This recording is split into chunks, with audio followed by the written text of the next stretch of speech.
IFM News. IFM News. IFM News. Lokal.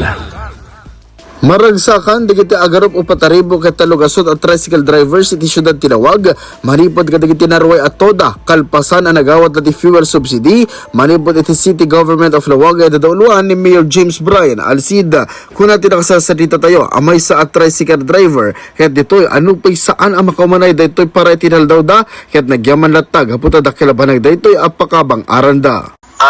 Napinta sir ti anayas na iti bigat agsipod ta sakbay pa nga mga rugi iti payout ket adan digiti press president ti kada to dangan ng runos itugtugaw ken by numbering kami DJ ID mi so alis to mi lang asurden DJ ko sir DJ kasarunomi ken DJ to nga kastami nga kasarunomi nga umawat.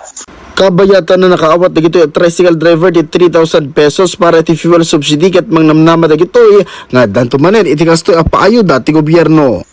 May saldaw lang mo sir tin ko adang nga pa nag-payout kasi basit mo lang DJ tingami nangalanda sir dati master list digiti adda ti tricycle ID na so nga digiti daddo mga sa solusyon gawan iti toda nagathanda kami nga nakaala sir. Iti agdamakit agtultuloy pa iti aktibidad ken programa para kaditi manalon mangalap ken drivers. Para iti IFM News, Idol Lawrence Martinez, Tatak IFM. IFM News. IFM News. IFM News. Lokal.